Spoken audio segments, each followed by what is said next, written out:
मंदनवाडीचा G.R.. निघालाच पाहिजे। सरकार मुर्दाबाद मुर्दाबाद मुर्दाबाद। गावी आघाडी परळी तालुका जिंदाबाद जिंदाबाद जिंदाबाद। भौट्याची भौट्याचा भौट्याचा शिक्षणाचं खाजगीकरण सुटलेच पाहिजे। शेतकरी विद्यार्थी युवक महिला एकजुटीचा, कामगार शेतकरी विद्यार्थी युवक महिला एकजुटीचा। गावी आघाडी जिंदाबाद। मी आज आशा वर्कर ह्या आंदोलनात जे सामील झाले त्याचे असं आहे की आम्ही गेलेल्या दिवाळीपूर्वी 23 दिवसाचं आम्ही आंदोलन केलं। त्यावेळेस आम्हाला आरोग्यमंत्र्यांनी अशी घोषणा केली की आशांना 7,000 वाढ आणि गटप्रवर्तकांना 10,000ची वाढ। पण आम्ही त्यांनी आश्वासन दिल्यानंतर आम्ही आमच्या कामाला लागलो। 3 महिने झाले तरी शासनाने कुठलाच निर्णय केला नाही। परत आम्ही 12 जानेवारीपासून संपावर आहोत।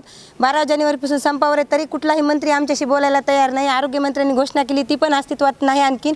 मग त्यानिमित्तानं आम्ही कालच्या 9 फेब्रुवारीला मुख्यमंत्री साहेबांच्या वाढदिवसानिमित्त ठाण्याला त्यांना शुभेच्छा देण्यासाठी आणि आमच्या जी.आर. काढण्याची विनंती करण्यासाठी गेलेलो होतो। तरी 2 दिवस प्रशासनानं मुख्यमंत्री साहेबांना 50,000 आशा तिथं आशा आणि गटप्रवर्तक भगिनी होत्या तरी पण मुख्यमंत्री साहेबांना आमच्या आशासाठी वेळ नव्हता। आमचं 5 तास शिष्टमंडळ तिथं ठाणे इथे बसून होतं। फक्त 20 मिनिटाची वेळ दिली आणि त्यांनी चर्चा केली, सांगितलं आम्हाला 10 दिवस वेळ द्या।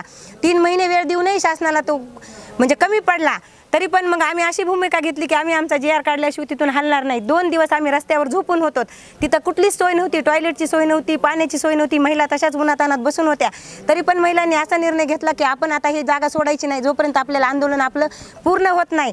आमच्या महिला तशाच आझाद मैदानावर आजही 5-7 हजार महिला रोज बसून आहेत। ज्या घरी गेल्या नाहीत त्या आता घरी जात आहेत, वापस चालल्यात आणि आम्ही आता परत सोमवारनंतर आमचं आंदोलन तीव्र करण्याचा प्रयत्न करणार आहेत। आणि जर शासनाने आम्हाला जर आमची मागणी पूर्ण नाही केली तर येत्या काळात शासनाला आम्ही घरी बसवायचं काम पण करायला घरी करणार। हे आम्ही आमच्या आशा का तर आम्ही आशा ज्या आहेत ते परत तळागाळापर्यंत जाणारी आशा आहे घरोघर, त्यामुळं आम्ही ते काम करू।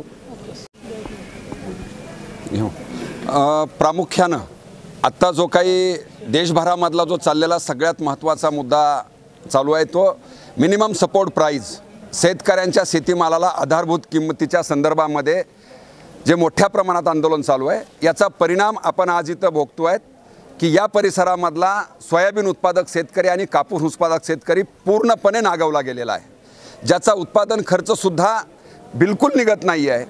उत्पादन खर्चा एवढे सुद्धा भाव त्याला मिळत नाही आहेत। या सरकारनं घोषित केलेल्या मिनिमम सपोर्ट प्राईजपेक्षा दुर्दैवानं आता ही पहिली वेळ दिसती आहे की सोयाबीनचे सपोर्टिंग किंमत जी काही 4,600 आज सोयाबीन 4,200 आणि 4,300 घेतलं जात आहे। कापूसाचा सपोर्टिव्ह किंमतसुद्धा 7,200 आहे, त्याच्यापेक्षाही कमी भावामध्ये आज कापूस खुलेआम घेतला जातो आहे। ही चूक सरकारला दिसत नाही आहे। याच्यावरती कारवाई करण्यापेक्षा या राज्यातलं आणि केंद्रातलं सरकार कापसावरती आयात शुल्क कमी करत आहे, निर्यात शुल्क कांद्यावरती आणि सोयाबीनवरती लावतं आहे आणि या आयात शुल्क कमी करून व्यापाऱ्यांचं भलं करण्याचं काम या ठिकाणचं केंद्र सरकार करत आहे।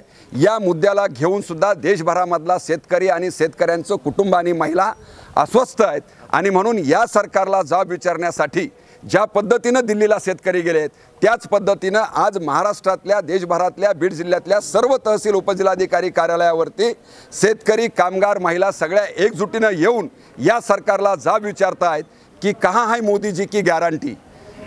मोदीजीची गॅरंटी आमच्या शेतकऱ्यांच्या शेतीमालाच्या उत्पादन किमतीच्या दुप्पट हमी भावाची गॅरंटी कुठं आहे हे आम्ही शेतकरी विचारतो आहेत।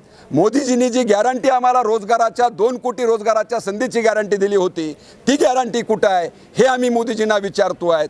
जे आमचा जीव धोक्यात घालून काम करणाऱ्या आशा आणि शालेय पोषणसारख्या महिला असतील त्यांच्या रोजगाराच्या संदर्भातली गॅरंटी कुठं आहे ही गॅरंटी विचारण्यासाठी आज सर्व समाज आज देशामधला नागरिक जागृत झालेला आहे। बाकीच्या धार्मिक मुद्द्यापेक्षा बाकीच्या भावनिक मुद्द्यापेक्षा आमच्या रोजीरोटीचे प्रश्न गंभीर झालेले आहेत।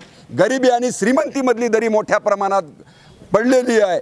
श्रीमंत अतिश्रीमंत होत चालला आहे, गरीब अत्यंत गरीब होत चाललेला आहे। या आर्थिक धोरणामध्ये सुद्धा शेतीवरचा खर्च एकदम कमी केलेला आहे, रोजगाराच्या संधीवरचा खर्च कमी केलेला आहे। या सर्व धोरणांच्या विरोधातली लढाई या पुढच्या काळात आणखी तीव्र होईल आणि ती करण्याचा इशारा या आंदोलनातून आम्ही देतो आहे।